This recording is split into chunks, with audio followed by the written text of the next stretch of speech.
The Edwin Arroyo era has begun in Cincinnati.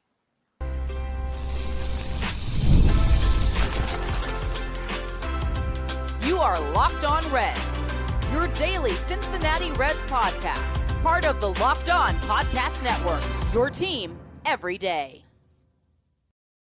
Hello, I'm Jeff, and he's Steve, and on today's Locked On Reds podcast extra that is brought to you by Gametime. By the way, you can download the Gametime app today, create an account, and use the promo code LOCKEDON to save $20 off your first purchase. We are going to be talking about the debut of one Edwin Arroyo as he is taking the place, at least on the roster for the moment, of Elly De La Cruz, who hit the 10-day injured list with right hamstring tightness. Some are saying it's a hamstring strain. We do not have the specific details as to the grade or how severe it is, but the Reds have acknowledged that he needs to sit down. So in comes Edwin Arroyo. He is starting tonight, Monday night, against the Kansas City Royals, batting eighth and playing second base. Matt McLain will play shortstop in the interim.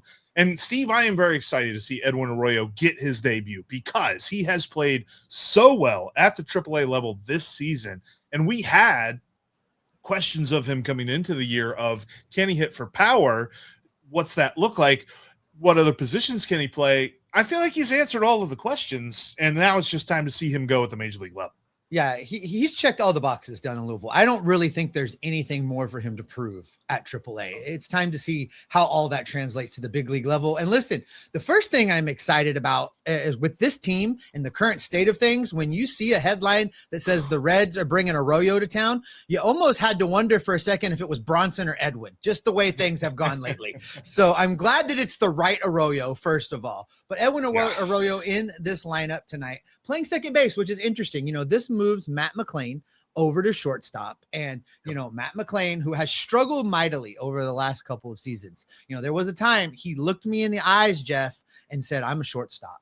So maybe this is the thing that sparks him. You get Edwin Arroyo in the lineup, he goes, and the Reds can be cooking with gas once again. I'm excited to see what Edwin can do, though, against big league pitching down in the minors. And we've got a lot of stats to throw at you folks, but just the quick stuff, the stuff that you see every day. His slash line 323, 383, 562. That's a great slash line. Now, again, AAA stuff. He's number 2 on the team in Louisville in power right now. He's number 2 in home runs, has 11 on the season, Jeff. And I'm not sure that anybody saw that coming. You know, they wanted him to hit for some more power, but they didn't expect him to hit for a lot of power. And he has really been seeing the ball well. You watch his at bats. The fact that you can watch most of the Louisville bat games now on MLB TV is just amazing to be able to stream those things. But you watch his at bats. He looks like a guy that's comfortable, that's seeing the ball well, and that has a really good feel for the strike zone right now. Yeah, there's a lot of stats that back that up too, because as I try to tell people a lot when it comes to AAA statistics, there is no, translation. There's no correlation. Yeah, there's no correlation between what he's going to do in the major leagues, but there are some peripheral numbers that say he's got a good eye right now because he's swinging well at pitches inside the zone. He's in the top 6% of all minor league hitters when it comes to that. He does chase a little bit too much. He's in the bottom 3 percentile at swinging at pitches outside the zone, but he's making a ton of contact. And one of the biggest things that he's not doing is that he's not whiffing a whole lot. He's in the top 25% of hitters in all the minor leagues at limiting the swing and miss. And on top of that, one other metric that they like to talk about when they're saying, is the guy going well or not, is how well are you pulling the ball and how well are you pulling the ball in the air? Well, Edwin Arroyo is in the top 8% of all minor league hitters in that category. That's typically reserved for like the really good power hitters, and that is not something that was in his profile as he was acquired from the Seattle Mariners. Now, the base numbers for Edwin Arroyo is he's 22 years old. He's a switch hitter. He throws right-handed. He's going to play shortstop. He's going to play second base. He's going to play third base. He's done pretty good at second and third this season up in Louisville, but he's primarily played shortstop his entire minor league career. So bringing him up to this point, he is going to be an exciting athlete to watch out on the field. I really hope that he is able to hit major league pitching very well, has a nice start, because the Reds are going to need quite a bit of catch up performances here now that they're missing Elly De La Cruz. Like, make no mistake about it, just because Elly is out of the lineup and Edwin Arroyo is in the lineup means that we think that everything is the same and we keep on moving forward. You're going to need some guys to step up, some guys who to this point, like Matt McLain, who have not stepped up at all and really need to turn the ship around, because this lineup lost a lot by losing its leader in Elly De La Cruz. But there's an excitement around bringing Edwin Arroyo up, Steve, because I feel like you mentioned, it's time for him to get going in this, but he's also this awesome talent that could provide a really big spark for the team. Yeah, you talk about what he can do offensively. Let's also talk about for a moment what he can do defensively, because you're right. He's not going to come up and replace Elly De La Cruz. He's not going to come up, and we don't expect him to provide that kind of impact to the lineup, that kind of production. But if we're being honest, every scout that's looked at Edwin Arroyo has said he is the best shortstop glove in the system, better than anybody in Cincinnati, Louisville, Chattanooga, Dayton, or Daytona. He's the best glove 44. available. That includes Elly De La Cruz. So from a defensive standpoint, I almost think this gives Tito Francona more flexibility to have a better defensive lineup, because he's not married to having to have one person at shortstop all the time. It doesn't have to be Matt McLain every day. It doesn't have to be Edwin Arroyo every day. You can move guys around. You can get Spencer Steer in his best spot, probably first base. You can get somebody at second base that's elite level defense, whether it's Matt McLain or Edwin Arroyo, or you can fill in with Sal Stewart if you need to. Both McLain and Arroyo can play shortstop. You've got multiple guys now that you can put at third base. You can start to move the puzzle pieces around a little bit more to get guys in and get your lineup as best you can to kind of mitigate the damage done by Elly not being in the lineup right now. So no, I don't expect the same offensive production, but the defense could be better right now with Edwin Arroyo in the mix, at least from a standpoint of getting guys in the best position to be successful, because you're not locked in at shortstop right now. What makes me wonder a little bit, like, do you remember 2012 when the Reds lost Joey Votto for a big chunk of the year, and like Miguel Cairo was playing first base quite a bit? Not saying that I think that Edwin Arroyo is going to be Miguel Cairo, because I think Miguel Cairo was kind of like overvalued a little bit, at least according to Baseball Reference. He had a negative 1.3 WAR. I think Edwin Arroyo is going to be better than that. But the idea was the rest of the team really came together in that moment when they lost Joey for a big amount of time, because 2012, Steve, is remembered as one of the best years in recent memory for the Cincinnati Reds. And that's not because Joey Votto played 162 ball games. He only played 111 ball games that year. There's still a really good chance that we don't lose Elly De La Cruz for that long of a time here in 2026. And there's a really good shot that they are able to come together as a team in this moment and at least absorb the loss in the short term. All right, coming up, we're going to keep talking about the arrival of Edwin Arroyo. We're going to talk about what we know about Elly De La Cruz's injury and the first Reds lineup in 280 games that doesn't have EDLC in the Reds lineup.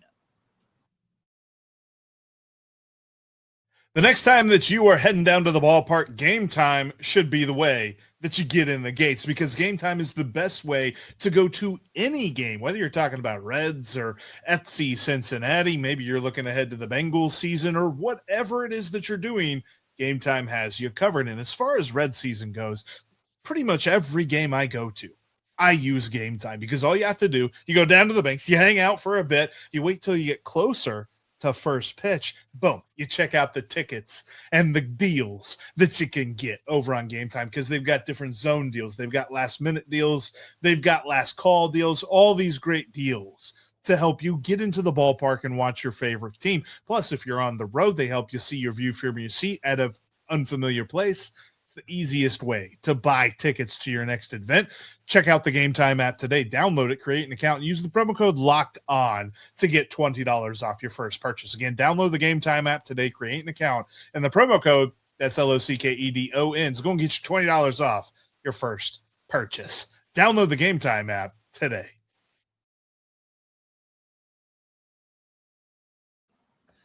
You're already an everydayer. You're already here for all of the great content we've got for you. Elevate your game. Go to the Everydayer Club, lockedonpodcast.com/everydayer. $5 a month, $50 a year is going to get you ad-free Locked On Reds in the audio feeds. It's going to get you access to a Discord server with every host from every show and every channel talking ball all the time.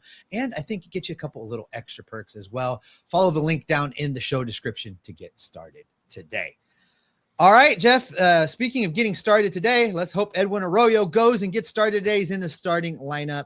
We don't have a lot more information on Elly De La Cruz's injury, and I'm not really surprised by that. I know there was an MRI this morning. We haven't heard what that shows yet, other than it prompted the Reds to put Elly on the 10-day injured list. I hope that that is more in line with the plan that I pitched earlier on today's show, which was, I don't care if he walked in the building this morning and said, I'm great and ready to play. I wanted them to shut him down for 10 days and get the rest, not risk damaging that hamstring more. Is there breaking news? Do you got something for me? We do have more details. In fact, they are looking at a 2 to 4 week timeline for Elly De La Cruz right now. He said it's somewhere between a 1 and 2 grade strain of his right hamstring. Depending on how he feels, he could get rescanned in a couple of weeks. So it will be an extended period of time that we see Edwin Arroyo up here. All right, 2 to 4 weeks. I don't want Elly De La Cruz doing anything for the first 3. I want them to bubble wrap him and keep him shut down completely for those first 3 weeks. I talked about this earlier today, Jeff. I want to reiterate that the Reds have not gotten hamstrings right in their recent history. This is an opportunity to start to change that narrative. They got it wrong with Emilio Pagan. They got it wrong with Jonathan India. They got it wrong going all the way back to Ken Griffey Jr. Let's change that narrative and be very, very careful with Elly De La Cruz. That means that Edwin Arroyo is getting an extended look. Those things we just talked about with him being able to be flexible position-wise. He's going to get an opportunity to show that what he's been doing in Louisville is real. And hopefully this sparks the rest of this lineup that's now Elly free for the first time in a long time to elevate their game and step up a little bit. Yeah, and looking at the rest of the lineup, your top 4 being Blake Dunn, J.J. Bleday, then Sal Stewart. He's actually starting third base tonight. He's hitting third. And then Eugenio Suarez is your DH and batting 4th. That's still a pretty solid top 4 with how those guys have hit here recently. And I mean, Gino finally getting off the power schneid, hitting the homer on Sunday. Hopefully he can begin to kind of turn that around.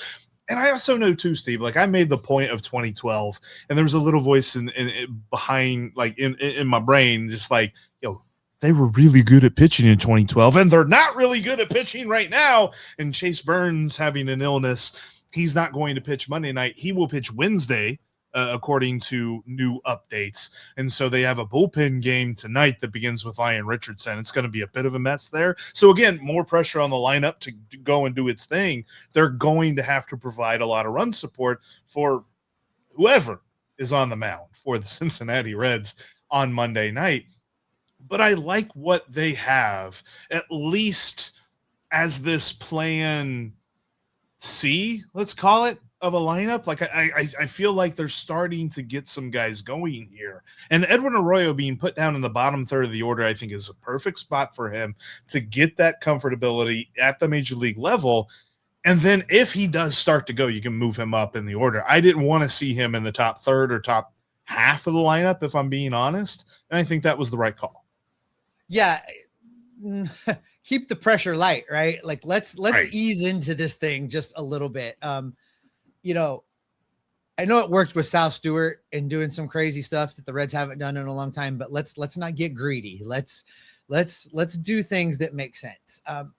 Talking about that being a bullpen game tonight, are you surprised, given the state of this bullpen, that that's the direction this is going, that they didn't try to do something to get anybody else up here to throw some extended innings, whether it was Davis Daniel? I'm not sure when's the last time Chase Petty pitched, but I'm surprised that it wasn't Chase Petty. I'm guessing he didn't line up. Maybe his days of rest didn't line up specifically with this. They called up Brandon Lee Brandt and they DFA'd Junior Marte as part of their movement assignments, which let's all remember the era of Junior for just a moment. Okay, moving on. think that Ken already has that jersey? Did he just got it already? He's got it on the shopping list for sure. Shout out to Ken. But when it comes to what the Reds are positioning themselves, I think it's got to be the fact that it's last second notice and that Chase Petty, I haven't looked to see when he last pitched, but I'm guessing his rest didn't line up with this. And Brandon Liebrandt has been providing length for the bats. I don't really want to get too much into his statistics because they are not inspiring, but at least he has provided some length. And that's what they're looking for at this point. I want this team to be successful, Jeff. And I feel like, as we're recording right now, our good buddy Tim Daniels blowing up our group chat. It's like every day in the transaction logs makes your head spin right now. Yeah. It's just one body blow after another. I don't know that this bullpen can absorb a bullpen day right now. I don't know that it feels to me like you're going to gas this bullpen in the first game of a 3-game series against the Kansas City Royals. And you're setting this team up for failure for the next 3 or 4 days.